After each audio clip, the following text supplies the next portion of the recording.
Do you hear that? It's not the sound of scrolls being written. It's not the sound of magic being cast. That's the sound of sovereign steel being forged in the fires of Helheim. Hi, Helm.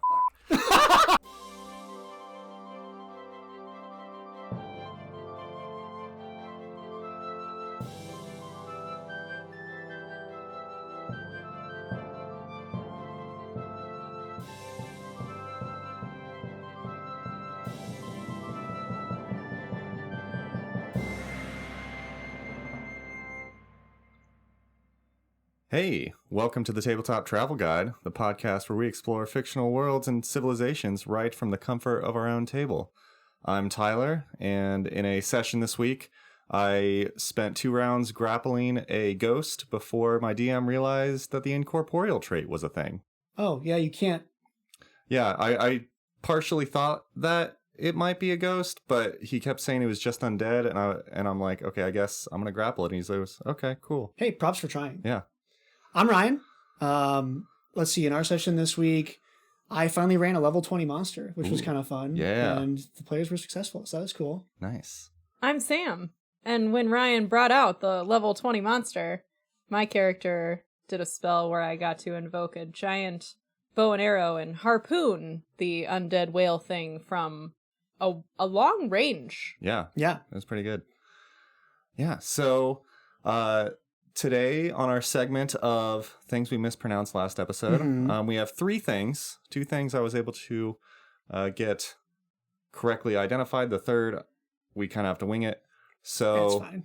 When I talked about last episode in Druma, we talked about the Macridi blade culture. Yes. Yeah, so I don't remember what I was calling it, but the emphasis was on crid, so Macridi blade culture. Okay. The other one, it's all about emphasis this time. Right. So we talked about Targath, and I think I had the emphasis on the Gath, but it's the emphasis on the Tar. Yep, that'll come up again today. Yep. And then we talked about the land bridge to Tian Shock called Agenhay. And I know the Hay is correct, but I couldn't really find a good pronunciation of some Agen, some like Agon Hay, maybe. I think we'll roll with it until we're told we're wrong. Yeah, let's stick with that. So yeah, I think that's all we have. You know, like anything else, if we miss something else that we were grossly mispronouncing, feel free to email us at tabletoptravelguidepodcast@gmail.com. So yeah, last episode we talked about Druma and the Kelids, which had a millennia-long relationship with the dwarves of the Five Kings Mountains. Mm-hmm. So today, Ryan is going to take us on a trip from the other perspective, and we're going to talk about the dwarves of the Five Kings Mountains. Like I said last week, I was the dwarves last week. I'm going to be the dwarves this week. I love it. So let's jump in. Oh, wait. I'll collect myself. I'm not on the other team this You're on time. Team Dwarf right now. Team Dwarf! Team Dwarf. Fair. Cool. So like I said, we are Team Dwarf. Team Dwarf. Before we talk about specifically the Five Kings Mountains, let's talk dwarves in general, because we've really not talked about different ancestries a ton. So I'm going to do just a little bit of Dwarven general overview first. Okay. Before we dig deep into the Five Kings Mountains, if that's okay. I like it. Do they all look like Jonathan Rhys-Davies? Well, it's funny you mentioned that. No, but they are taller than I imagined. So they're only about a head shorter than people, like humans. Oh, so they're like 5 foot? Yeah, they're not 4 4'7", 8". Yeah, they're not super tiny short. They're like a small human height, kind of. Oh, okay. They're really wide. I mean, they're like bulky, but they're not that short. They were designed to be the perfect underdweller by Torag. Oh yeah. So it's not super clear where, like when exactly the first dwarf happens, but it is said that Torag breathed life into the dwarves to be the perfect underdwellers, and from that point on, dwarves existed as a thing. And he only gave them one really important thing. He had the Great Prophecy, which, Tyler, I think you mentioned last week a little bit. Maybe.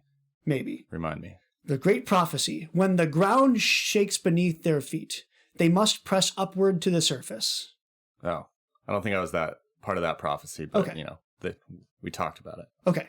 And Torag we only talked about briefly, but he is one of our deities that's in our pantheon here. Yeah. He's one of the big boys. He's one of the main deities. Yeah. We're like blacksmithery and like building war thingies, Yeah. if I remember correctly. Yeah, he kind of like looked around and was like, man, I don't have my own people to play with, so I'm going to make dwarves. So he makes dwarves. Fair enough. And he tells them when the earth shakes, they need to go up. Okay. And sure enough, earthfall happens. Oh, yeah. Yeah. And the ground shakes. And all the dwarves go, yeah, it's time to go up. So they start digging. They go up. It's very Gurren Lagann-esque. They decide to just dig up.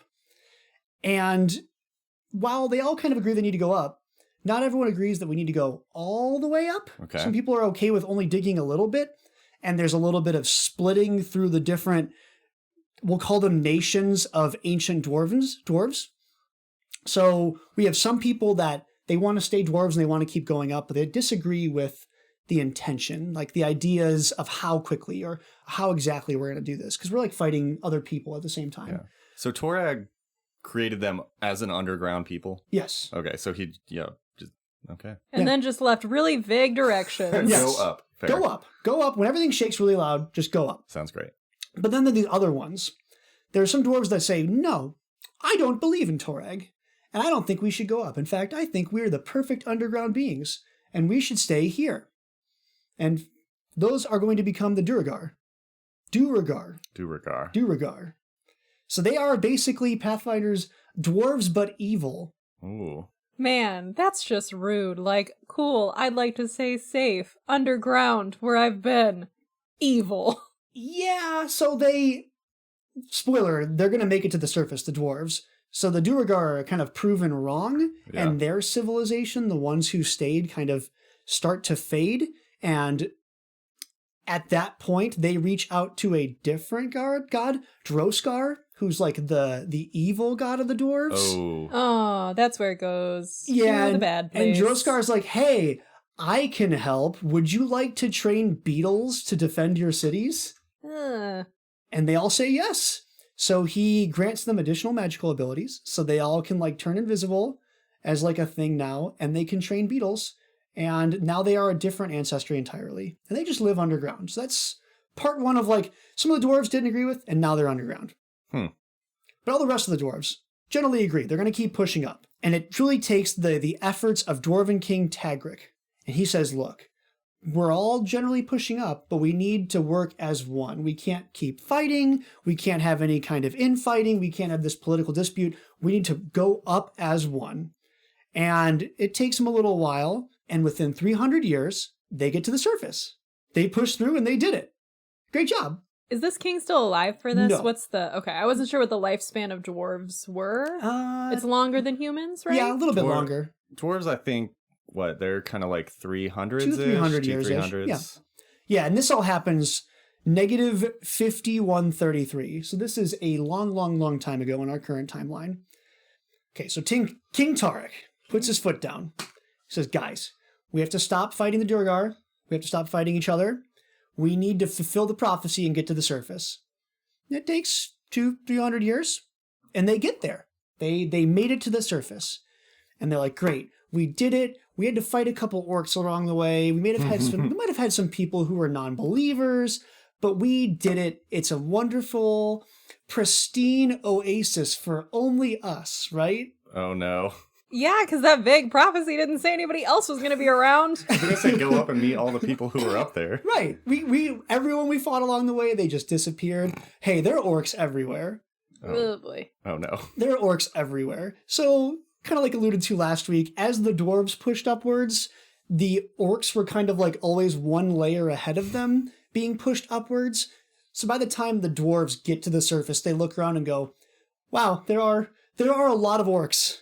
A lot of orcs. Wow, we kind of did this. This is kind of our fault.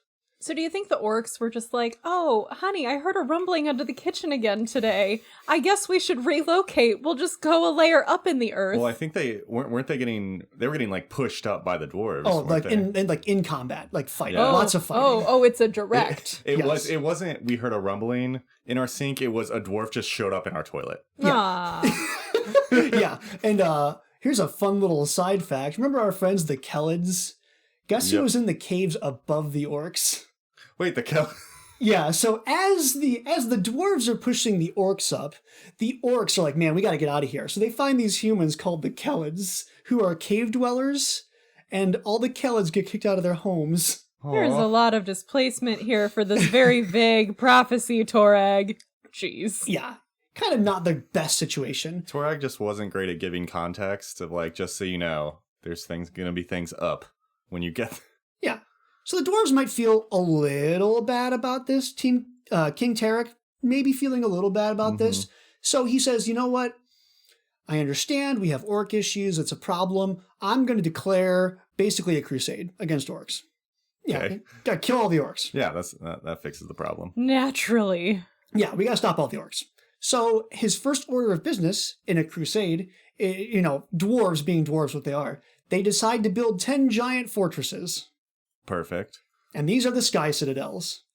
So these are absolutely enormous works of engineering. They're gigantic dwarven cities, and they are, for the next 1,000 years, functionally invincible, impregnable centers of dwarven culture and warfare and power projection. So did the spreading out happen before or after they showed up? It's not 100% clear, but it seems like the spreading happens before they get to the surface. So the 10 Sky Citadels are placed in roughly the 10 most important points where they reach the sky. Oh, okay.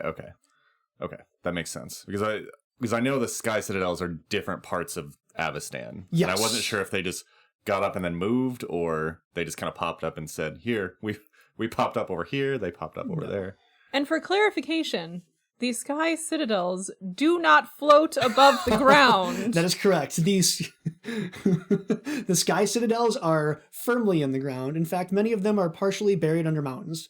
But like in Dwarven terms, that's basically the sky, right? Yes, just for the proper visual for all of us who may have read this first and thought somehow the dwarves had floating cities. That is incorrect. Yeah. But would be very cool, so get on that, dwarves. Yeah, I mean, I wouldn't put it past Dwarven engineering that far to make fair. flying things. But yeah, these are all firmly terrestrial Sky Citadels. Okay. And like I said, for about 1,000 years, crushing it.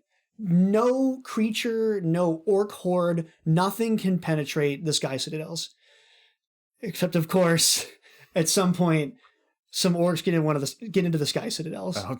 Of course. Orcs can never get in. Orcs got in. Orcs, they could never get in. So in negative 3708, one of the Sky Citadels called Kol Dukar. We're going to have so many pronunciation issues. I know. next time. The Dwarven names are really hard. Kol Dukar falls to the orcs, and that will become the Hold of Belkston. Ooh, okay. So that becomes like the orc homeworld, or the homeland. That's the first one they take, and they are like, this is great. Someone made a city for us. Orcs are like, thank you, dwarves. You kicked us out of our last city. We are returning the favor. I'm like, not even mad, really. Yeah. Right. Like, at some point, it's like, you've kicked us out of how many homes now? Like, we're going to take yours for a while. They got to keep, several other ones? They're fine. Yeah. And kind of in the historical curve of Dwarven civilization, we are now in the Spanish Empire study decline portion of Dwarven history, where every 500 to 1,000 years, a Sky Citadel is going to fall. And just, they don't do a good job of like getting out there and progressing their civilization. They just kind of like literally put up the walls and hold out. Yeah. Okay. Yeah. So it kind of falls apart. And like I said, 5,000 years of steady decline. Yeah. To the point where only 4 are left. So are they, okay. So during this time, obviously they're in different parts of the country. Do they, like, what are their networks? Are they, so you said one falls every, 1,000 years or whatever. Yeah. So is it just, do they have trade between them? Is there? They have trade between them. It's all underground tunnels and everything. That's right. And an orc horde will kind of get fired up and eventually roll through, and the dwarves in the local area like aren't able to repel that attack. And that Sky Citadel falls, and the rest of the Dwarven network is not hyper centralized, and it's like slowly decaying. And they're like, well, I guess we lost another one. Like, there's not really a ton of effort putting into retaking lost citadels. At least I feel not like at this point. is like the problem with most empires that expand, and they expand too far, and then they don't have the resources to keep all of the parts afloat. So you lose one, and you're like, well, I can't send all the stuff from the other 5 to go rescue this one, because then they'd all be a mess. And Right. It's not great, folks. Yeah, that's exactly right. So in 1551 AR, Targeth, that's like the central government. It's not clear why, but the government collapses. And there's no more central unifying government of the dwarves. And this is it, right? Like in the curve of dwarven control over the entire planet of Golarion, like this is kind of where it ends. We'll keep jumping now to Five Kings Mountains history, but dwarves as the dominant ancestry on Golarion kind of ends here. Okay. And they're scattered around. There's still like dwarven enclaves, and dwarves are all over the planet, but they don't have preeminence basically anywhere now. Yeah, I guess that would just be interesting, especially because they all have their connections underground. So you might, as a human in a dwarven area, or you might just not notice, like, oh, their centralized, quote unquote, government fell because you never really noticed in the first place. Yeah, that's exactly right. So at this point, 1551, we're talking like some of the human civilizations are starting to rise up now, and dwarves are very much an afterthought all across Golarion. They exist. We know they're there under the ground somewhere, but they don't really hold terribly high importance anywhere anymore. Well, they're poor dwarves. Kind of. I know. I'm like, as with all of them, I have some positive feelings and some negative feelings. It's with very mixed complicated. Emotions. I want to say that the government of Targath has fallen. But it's okay, because we're going to make the dwarves great again. Oh, no. Oh, dear. It's going to happen.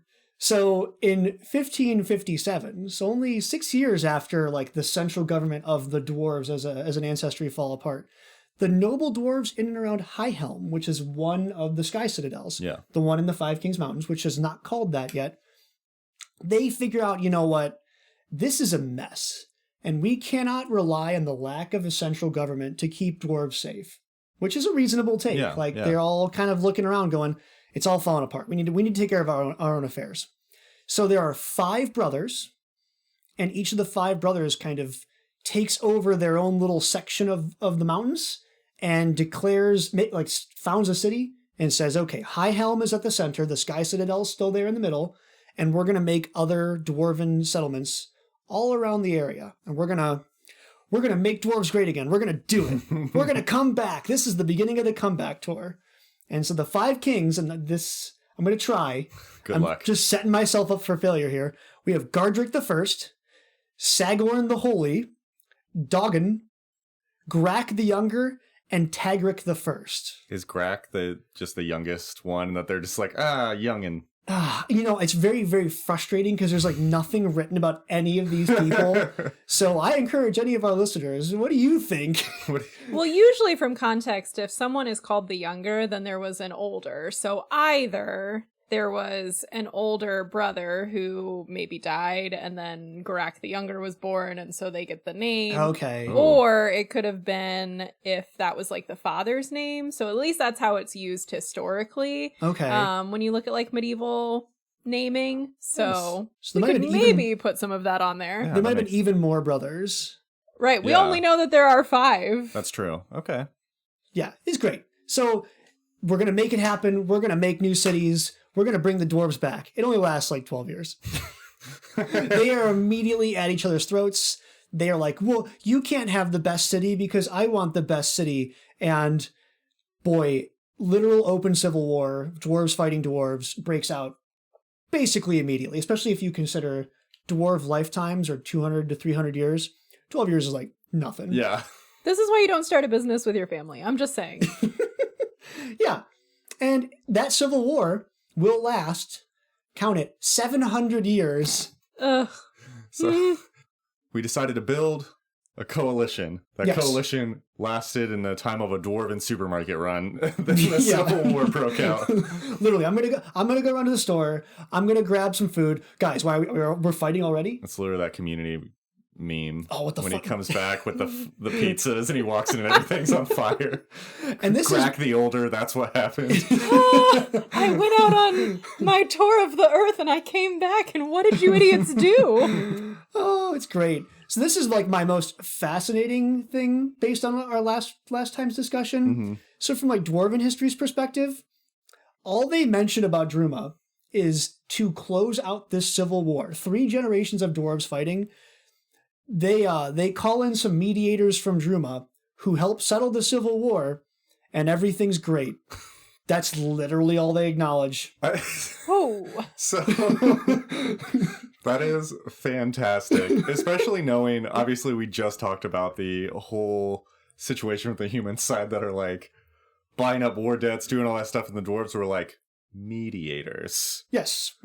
We brought in some outside humans only to negotiate our peaceful coexistence, and we didn't lose anything. Nothing bad happened. And now we're all friends again. I did read a little bit when I was looking for my character section. There was a point in the Five Kings Mountains that I didn't go into, but it said, they always have a soft spot for Druma for negotiating peace during the Curse Accords. And I'm like, do they? My Kelid rebel persona is very offended. Sir. Yeah. How dare you? It's like not even enough for them to bring up in their history books. It's like, yep, Druma was there. It's fine. No questions. They were great. No questions. So even better, the Five Kings Mountains are still not called the Five Kings Mountains at this point in history. Even though 5 original kings made the 5 cities, they're not called that yet. So after the settlement, after the Curse Accord, the current 5 kings that helped make the settlement, they decide to Mount Rushmore the Five Kings Mountains. I mean, who won it? Wait, so we currently have a different 5 kings? Oh yeah, because it's been 700 years of civil war. Yeah. So we still stuck with the 5 people in charge model. That's correct. Are they putting their faces? Yes. Or not Not the founding fathers. No, Justice no. for Greg! Yeah, not the original 5. No, we're talking about like the current 5 guys. Even better, they don't really organize or like plan who, like they're going to make these all at the same time. So one of them makes a statue, like they all agree they're going to do it. And then one of them finishes the statue and the other 4 look over and go, we can make a bigger one. So of the 5 Kings Mountain statues, they are all subsequently one-upping each other. And each Mount Rushmore statue is larger than the last one. Oh my That's gosh. amazing. Yeah, it all goes great. Perfect. So they hang out a little bit. They have some good times, about 150-ish years. And then we have the return of the orcs. Dun dun dun. Yes, the orcs are back with a vengeance. They show up with this enormous orc horde. Oh. And they show up to High Helm, which is the Sky Citadel, the one in the middle of the Five Kings Mountains, which are the Five Kings Mountains at this point. And they go, all right, we've taken 6 others. Surely we can take a 7th. And this would really piss off the dwarves if we, the orcs, took over this thing. Yeah. They get through the first wall. They spend like months fighting through the first wall. And then they realize, oh crap, there's like 3 more walls. And they give up. Okay. They're out. Well, they tried. I respect that. You get through, you're like, we did it. Never mind. Yeah. So the full siege lasts 5 years. So it takes them 5 months. I was incorrect. 5 years. It takes them 5 years to get through the first wall. Oh my gosh. They get through the first wall and then they just nope out of there. They're like, that is too much masonry. Thank you. Goodbye. Yeah, they're done. So what they decide to do instead is they just kind of turn around and they attack all the other cities. Oh. The non-citadel cities? That's correct. Oh. Yeah, so slightly less fortifications? Slightly less fortifications. Not Sky Citadel level, just normal dwarf city levels. So of the cities, the city of Godrith sues for peace. So they somehow send out a peace envoy. And they successfully make peace with the orcs. Okay. And then immediately collapse. Collapse due to orcs or collapse due to... Internal, like politics. Oh. Ooh. So at least my headcanon for this is like the peace delegation goes out and they're like, guys, we did it. We made peace with the orcs. And then all the other dwarves are like, we don't deal with terrorists. And the government collapses. Sounds right. So the city falls. Dogadith is besieged for 19 years. Holy crap. Yeah, long siege. I didn't think the orcs had it in them to kind of like follow through on long-term sieges, they have it in them. 19 years. 100% of the inhabitants die of famine and like starvation. What? They all die. So the orcs win. Ooh. Wow. Sagarak is under siege for 12 years, and the orcs get in and kill everybody. Okay. Orcs clean it up. Yep. And then the last of the 5 king cities, Tagaret, is attacked, laid siege, and falls after 17 years. That is dang. They are very impressive when they are not deterred by giant walls. Right?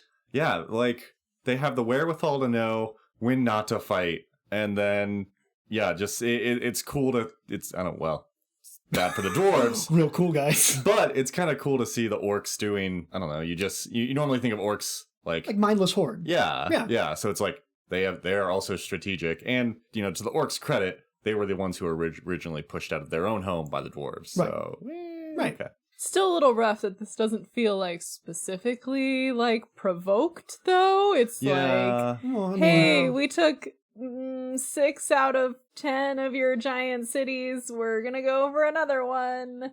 I mean, sometimes we just keep seeing this over and over again. Sometimes you got to go exploring. They just wanted to hit double digis. Yeah, you want to get them all. You want to collect them all. You got to catch them all. Yeah. Am I gonna get sued for saying that on a podcast? Catch them all. That's fine. It's fine. It's fine. Fair use. So this now begins what the dwarves call the Wild Era. I like to call those 700 years of sadness, where the dwarves are still in High Helm hanging out, but they like literally can't leave because the orcs are just rampaging all over the 5 Kings Mountains. Okay. Like if you try to leave the castle, an orc horde's just gonna show up and like wreck you. Oh, house arrest. Kinda, yeah.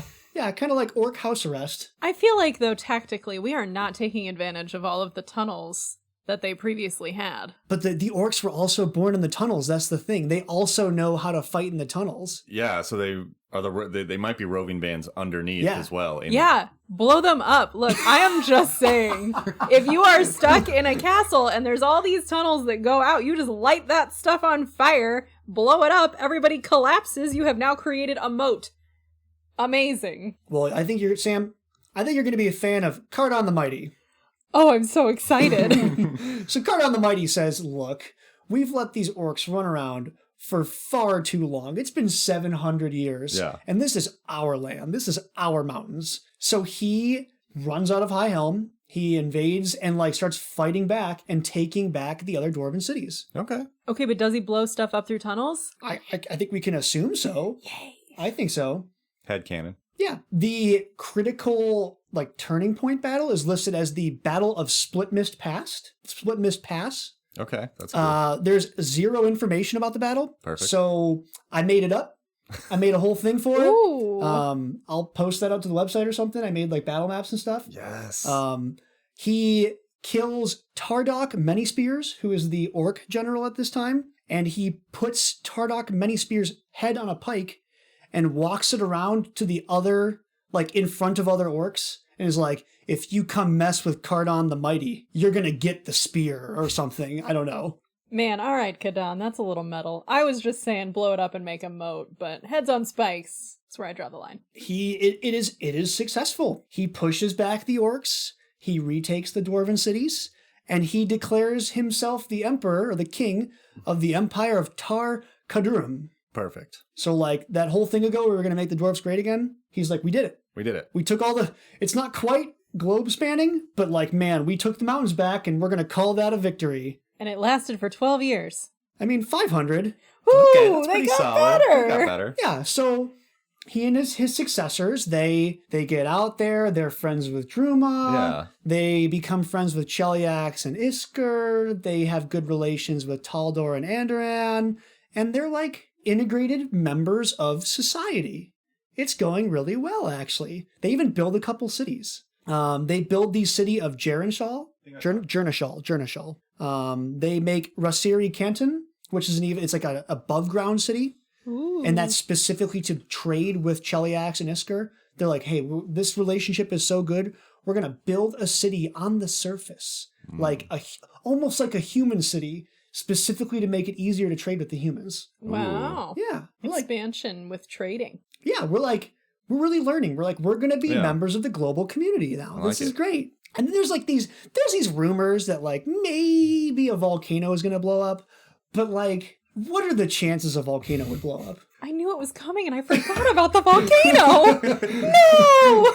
No! Yeah, so people keep telling them, hey, that new city you made, those 2 new cities you made, they're kind of really close to the volcano. And like that could be a problem. Maybe you need to reinforce things, build bigger foundations, whatever it might be. But the dwarves, they're riding high. It's the return of the dwarves now. We're back into a golden age. Yeah, the rending happens. Oh. So, Tyler, I know, Sam, you weren't here on the podcast yet. Do you remember the Orb of Dragonkind? Yes. What we talked about? Oh, yeah, because it made all the dragons in Taldor crazy. Yeah. So apparently, we're learning things here. We should have specified it's not the Orb of Dragonkind. It was one of the Orbs of Dragonkind. Okay. There are multiple Orbs of Dragonkind, one for each kind of dragon. Oh. For each metallic and chromatic? Uh-huh. So there's a gold orb and a silver orb and a bronze orb and a brass orb and a red orb and a green orb and a blue orb. Yeah. Okay. And which of the dragons went crazy? Well, so the metallics went crazy in Taldor. It's not confirmed which orb it was. Specifically here now, though, the gold orb of Dragonkind is found by a wizard named Ilgrith. Ilgrith? Ilgrith? Ilgrith. I think it's Ilgrith. So a wizard named Ilgrith grabs the gold orb of Dragonkind, and his base is in Droskar's Crag. It's in the volcano. So he's like literally evil wizard lava base. Sure. I was going to say, why can't we just have a good wizard in a lava base? That'd be cool, too. I feel like if you're a good wizard, you're like willing to pay taxes and like have your tower in a maybe tower in you a city. just want to be warm.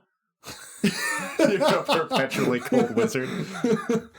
I live in the volcano because I don't want to freeze all the time. I just want to sit here with my warm suit. I'm just imagining like that little suit that Daniel Craig wears in the Glass Onion movie at the pool. Like that's the wizard just in the volcano, like living my life. I like it. I specialize in ice magic, okay? It's cold. Yeah.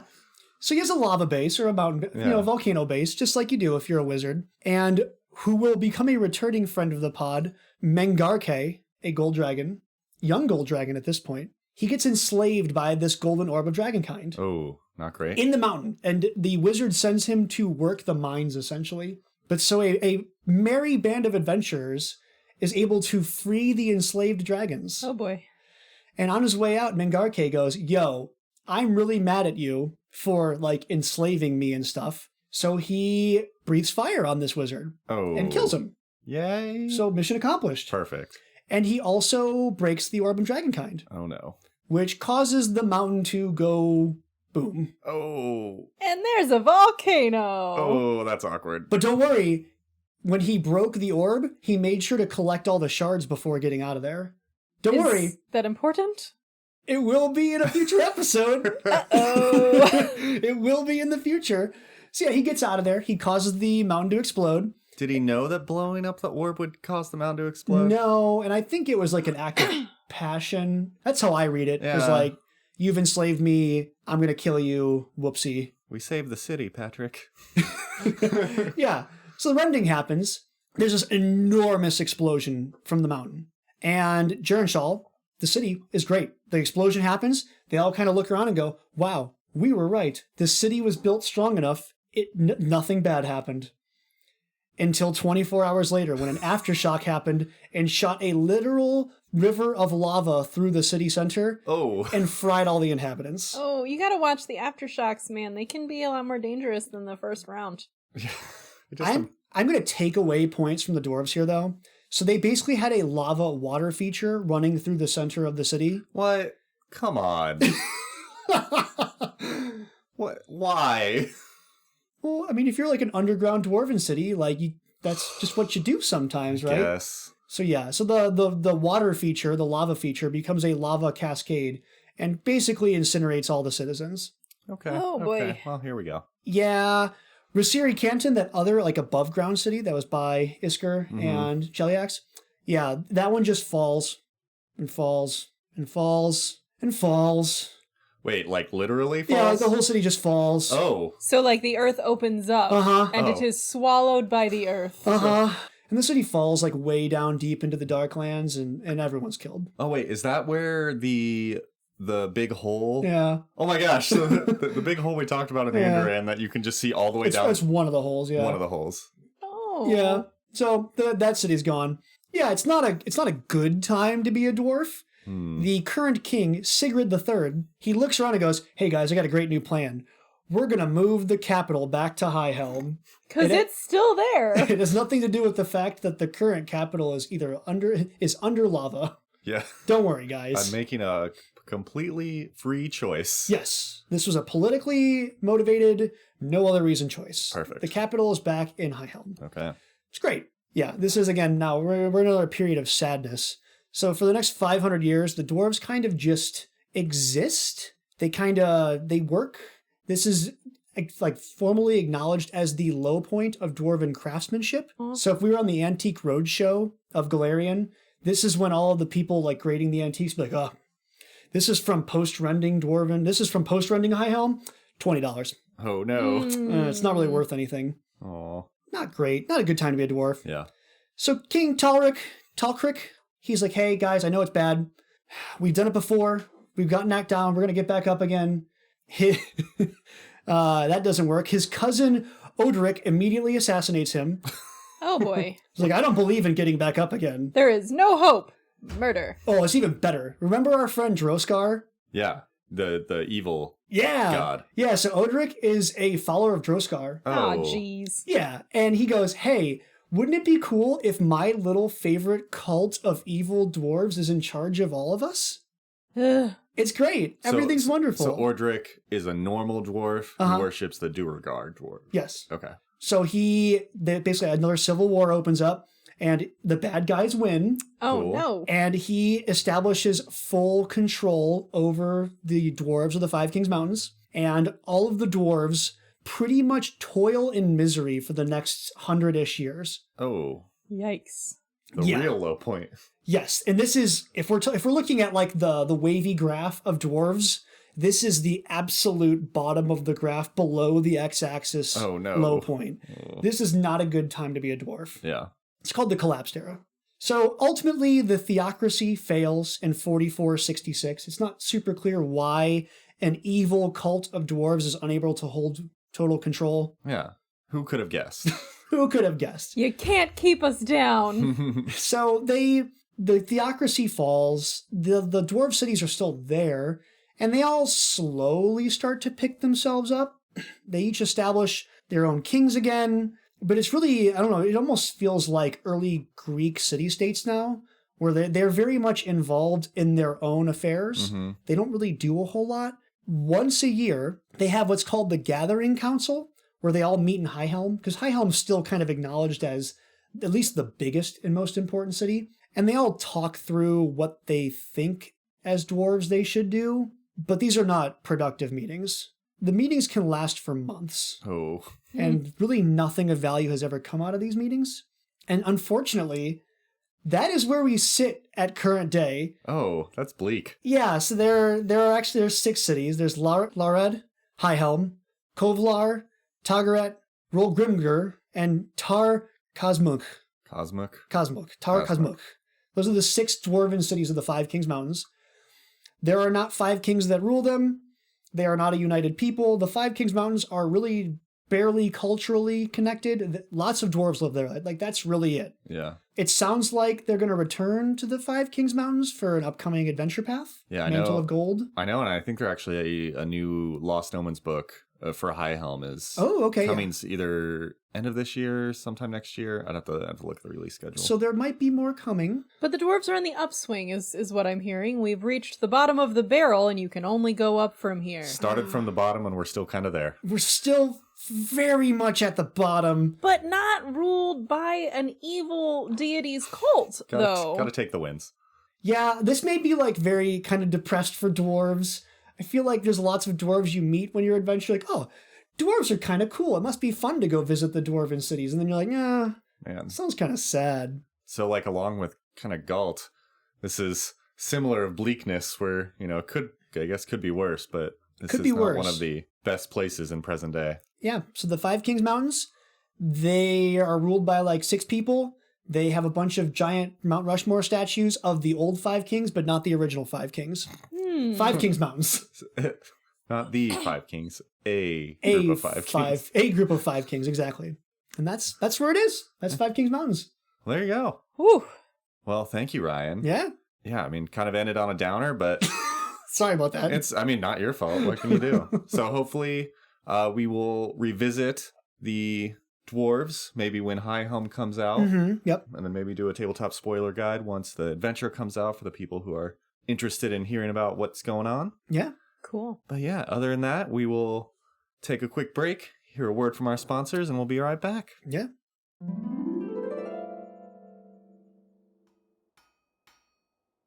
Do you hear that? It's not the sound of scrolls being written. It's not the sound of magic being cast. That's the sound of sovereign steel being forged in the fires of High Helm. At Gunther's Smithy, we work with the highest grade metals to make weapons that don't need runes. Cold iron, high grade. Silver, high grade. Potency runes, get out. Adamantine, high grade. If well-forged metal was good enough for my ancestors to embark on the quest for the sky, it is good enough for your adventuring party. Stop by Gunther's Smithy if you wanted the finest dwarven blades in Avestan.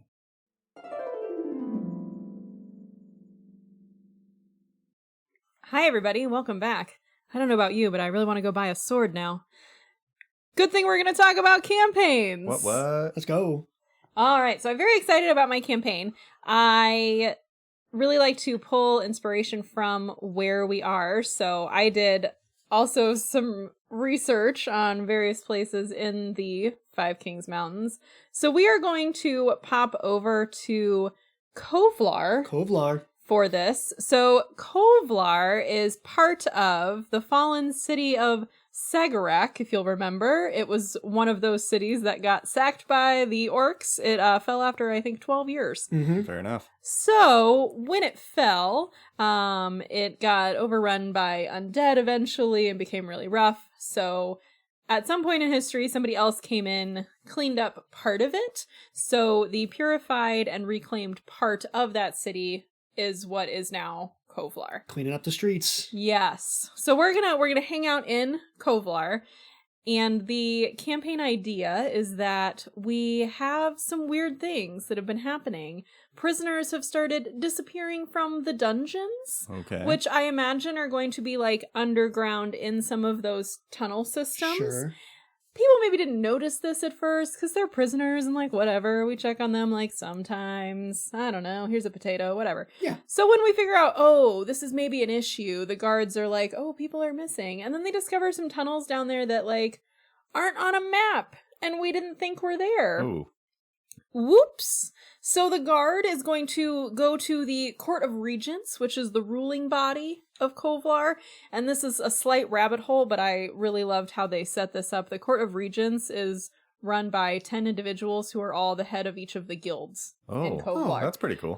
So you get a neat little representation flavor. So anyway, the guard goes to the Court of Regents and they're like, hey, dudes, we need some help. One, to figure out what the heck is going on. Where are these tunnels? Also, can you please help us get rid of a threat that is presumably popping up in the tunnels and stealing, eating, generally making our prisoners disappear and could be a wider threat to the city? I don't know. So, the Court of Regents puts out a call for people to help with this. So, the party, whoever they are, maybe they volunteer of their own volition. Maybe they are voluntold by someone to be a part of this group that is going to go investigate and root out whatever is happening in the city. So I envision this looking like a dungeon crawl. Okay. Essentially. I want to start at a little bit higher level. So I want to start it at a level 5 with like the idea that the campaign would progress through level 10. It's basically going to be a lot of like monster, undead, battle-y type things. There might be some ancient loot. We might find some other cool things down in these tunnels that maybe we haven't been in a while. But yeah, that's my general idea for it. Kind of little traditional, little intrigue. Yeah. What kind of guild? You remember any of the guilds that are on the Court of Regents? Oh, I have the whole list. Oh, please. Okay, so they're all different. So there's a representative from the Anvilers Guild. You know, I didn't even think to me that like different metalworking would be different guilds. Oh, it's great. So we have anvilers, carpenters, gamblers. Hilarious. Love it. The Guild of Arms, Guild of Coins, Guild of Faith, Guild of Finery, Oh. Guild of Spells, Physic Guild, and the Stonemasons Guild. Nice. So they kind of cover all the bases of like things that you might need for a city to survive. Well, I feel like you can get a lot of cool different side quests too from or Oh something my with each gosh, yes. This is literally like you have 10 NPCs standing in a room. Well, and you know that like, oh, we're gonna go like down in these tunnels to find stuff. And you know one of like these representatives is like, hey, on the side, if you find any of this, can you bring it back for me? Oh yeah. But don't tell anybody about it. So like there's all sorts of like fun little like flavor things that you can pull in just using how the city is kind of constructed from its society standpoint. There's probably 9 NPCs that are offering like side quests, and then the gambling guild is just like chalk on the wall. 3 to 1 odds? 3 to 1 odds? Oh yeah, they're like running wagers out in the streets. Like, who do we think's gonna survive? I don't know. Oh yeah, for sure.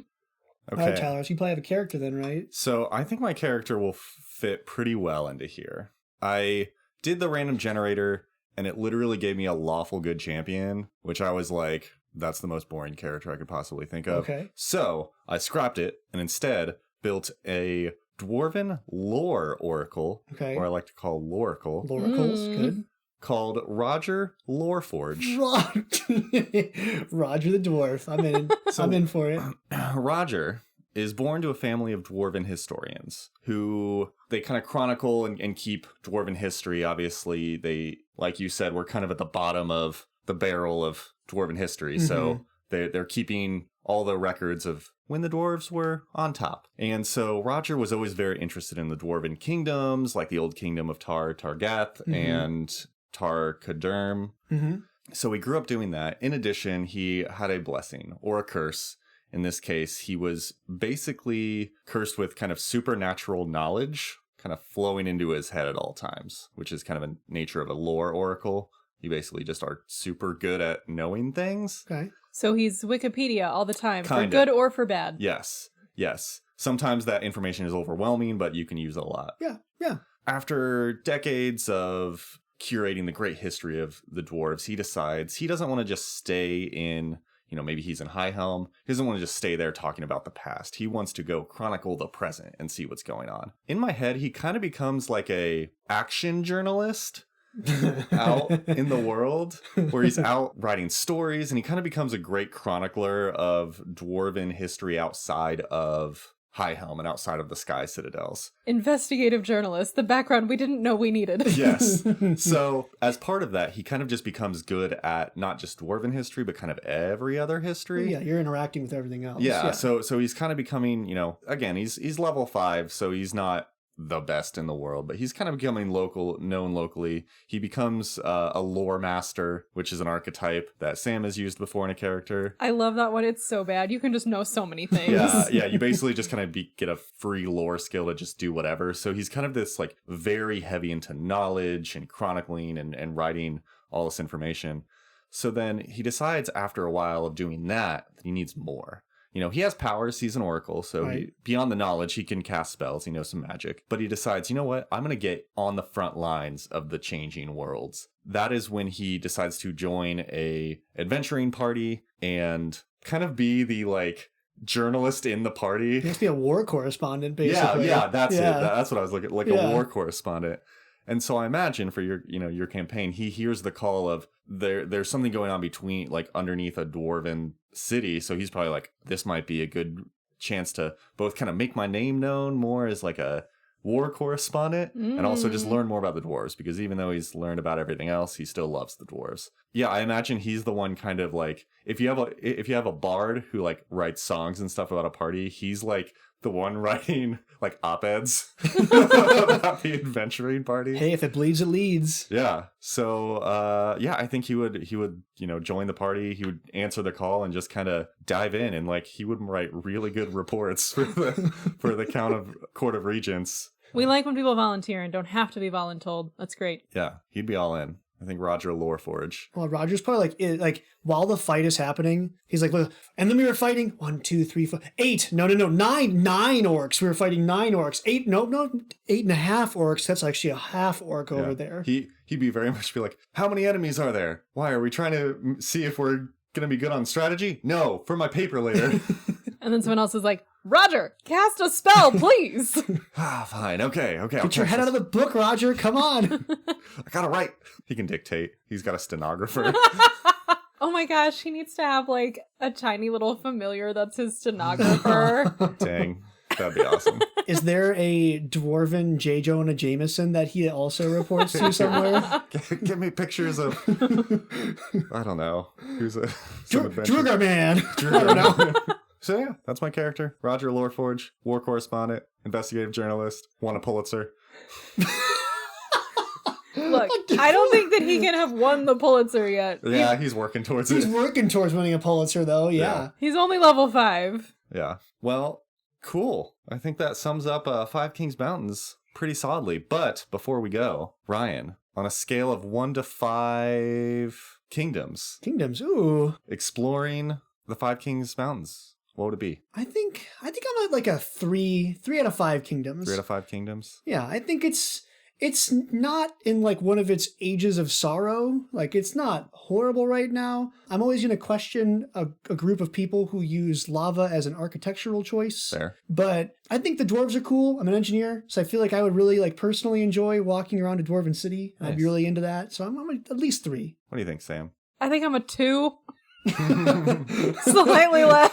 It just overall sounds like we're struggling to get anything done. And I'm an action kind of person, so I think I might get frustrated with not a lot of movement. That's fair. But I mean, just as a place to visit, I don't care. Yeah, no, Sam might be right. Even as a place to visit, That's fair. All right, we're going on the tour. Like we're gonna tour the mines, and it's like, okay, cool. So what do you guys do down here? We mine stone. And this tour lasts 7 hours, so hope you brought snacks. Yeah. Yeah. Okay. I see that. I see that perspective. Yeah. Yeah, I think it would be cool to see the old archaeology. I mean, if you're going to High Helm, you'd see a lot of cool masonry and all that stuff. I'd probably give it 3. I think it'd be... Okay. I mean, I would definitely stop there on my way through. That's fair. Like, wherever else I am traveling in Sure. Avestan. Sure, I would spend a night in High Helm and take some pics and buy a sword and then go somewhere else. You would stay at the High Helm Hostel? I hope they have an inn. Yeah. Okay. Yeah. So 3, maybe 3 kingdoms out of 5? 3 out of 5 seems, yeah. 3 out of 5 kingdoms. Official tabletop travel guide score. 3 out of 5 kingdoms. Yeah. Cool. Well, thanks to all our listeners. Again, if you're enjoying this, tell your friends. Word of mouth. Great way to spread the word. So, and, check out our website for pictures, character sheets, and more. tabletoptravelguide.com. And with that, I think we're good for closing the book on Five Kings Mountains. Yeah. Happy travels. Ooh. Safe travels, everybody.